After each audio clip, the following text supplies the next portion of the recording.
Imagine a world where French fries, a global snack sensation, were once considered dangerous in France. Sounds absurd, right? Yet there was a time when the humble potato was seen as little more than a curiosity in France, a far cry from the beloved culinary staple it is today. In the late 17th century, the potato was introduced to France from South America, but it was met with skepticism and fear. Despite its popularity across the Atlantic, the French deemed the potato unfit for human consumption. Superstitions ran rife, and the potato was accused of causing a range of health issues, from leprosy to scrofula, a rather unpleasant skin condition. The Catholic Church, a major influence in France at the time, didn't help matters. They associated the potato with no good, considering it suspicious because it grew underground away from the watchful eyes of the clergy. The medical beliefs of the time also played a role in the potato's initial rejection. Doctors believed in the theory of like cures like. This meant that if a plant resembled a certain body part, it was thought to treat ailments of that part. The potato's knobbly appearance led to it being associated with leprosy, further tarnishing its reputation. So the potato was relegated to the status of a garden curiosity, a lowly feed for livestock, or a last resort food for the very poor and desperate during times of famine. It seemed that the fate of the potato in France was sealed, but as we know, the story doesn't end there. The potato's fortune was about to make a dramatic turnaround, and the architect of this transformation was a man named Antoine-Augustin Parmentier. This unlikely hero saw the potential in the malign tuber and was determined to change the minds of his countrymen. But all of this was about to change thanks to one man. And that's where we'll pick up our story in the next scene. Stay tuned to discover how France fell in love with the potato, against all odds. Enter our hero, Antoine-Augustin Parmentier, a man on a mission to revolutionize French cuisine. Born in the mid-18th century, Parmentier was not a chef but a pharmacist by trade. However, his life took an unexpected turn that would put him on a path to culinary history. During the 7 Years' War, Parmentier was captured and held as a prisoner of war. During his imprisonment, he was fed a diet of almost exclusively potatoes. While this may seem like a punishment to some, Parmentier quickly realized the nutritional value of this humble vegetable. Upon his return to France, he was shocked to find that potatoes were not just unpopular, but actually outlawed. The French Parliament had banned the cultivation of potatoes in 1764, believing them to be a cause of leprosy and other diseases. But Parmentier, having survived on potatoes for several years, knew this couldn't be true. He became determined to change the French public's opinion on this misunderstood vegetable. He began his campaign by conducting a series of experiments to prove that potatoes were not harmful, but rather beneficial to human health. He even managed to serve a potato-based meal to King Louis XVI and Queen Marie Antoinette, who were reportedly quite pleased with the dish. But despite his efforts, the general public remained wary of potatoes. Parmentier knew he needed to do more than just talk about the benefits of potatoes, he needed to show them.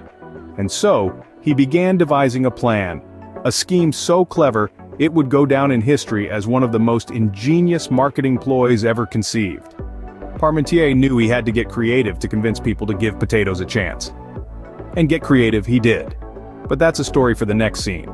Stay tuned to hear about Parmentier's sneaky Spud strategy, and how he managed to turn the tide in favor of potatoes. Parmentier devised a cunning plan, worthy of a Hollywood heist movie, to change the destiny of potatoes in France. Antoine-Augustin Parmentier, a man with a vision and a love for potatoes, knew he needed a scheme to make this humble tuber the talk of the town. At the heart of his strategy was a simple yet profound understanding of human psychology. We want what we can't have. Parmentier decided to use this universal truth to create intrigue and, more importantly, demand for his beloved potatoes.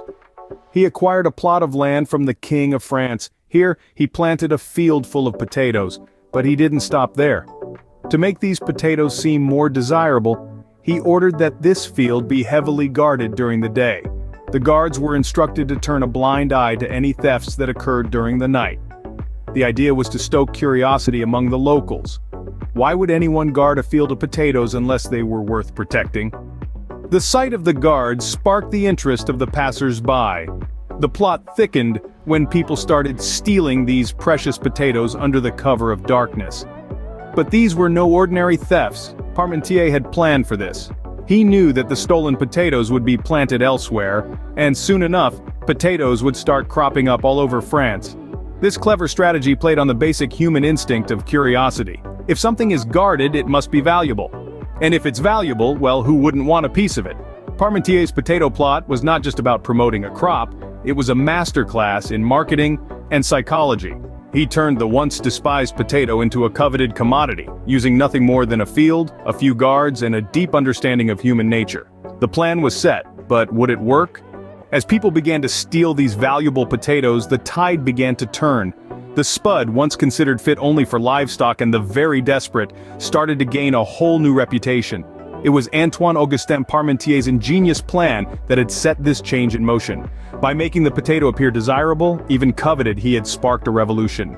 This was not a revolution fought with swords and muskets, but with forks and spoons. With the stolen potatoes, people began to experiment. They discovered that these humble tubers were not only nutritious, but also remarkably versatile. Mashed, boiled, fried, or baked, the potato could be transformed into a myriad of dishes. This was a food that could feed the masses, a solution to the recurring famines that plagued the country. As the potato's popularity grew, so did its cultivation. Farmers across France began to devote fields to the hardy crop. The potato, which could flourish in soils where other crops struggled, proved to be a boon. It yielded a bountiful harvest, providing sustenance for families and livestock alike. The potato's impact extended beyond the dinner table. It played a significant role in boosting France's agricultural economy. The increased potato production led to a surplus of food, reducing the country's reliance on grain imports. This shift not only strengthened France's economy, but also made it more self-sufficient. The transformation was remarkable. In a few short years, the potato had gone from being a scorned vegetable to a beloved staple. It had been embraced by all, from the humble peasant to the gourmet chef. No longer a symbol of poverty, the potato had become a symbol of French culinary prowess. As the potato revolution swept across France, it brought with it a newfound appreciation for this once maligned tuber.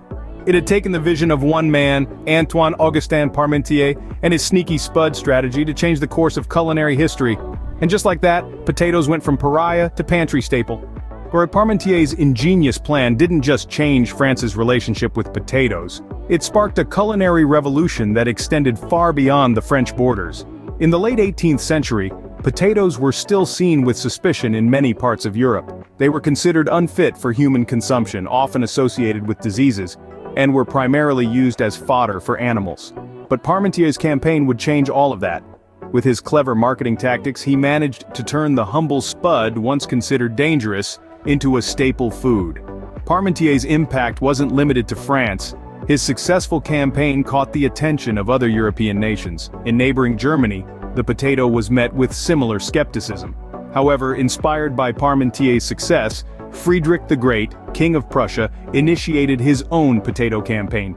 Just like Parmentier, he used a bit of reverse psychology, planting a royal potato field and posting guards to protect it. The result? The Prussians, too, fell in love with potatoes.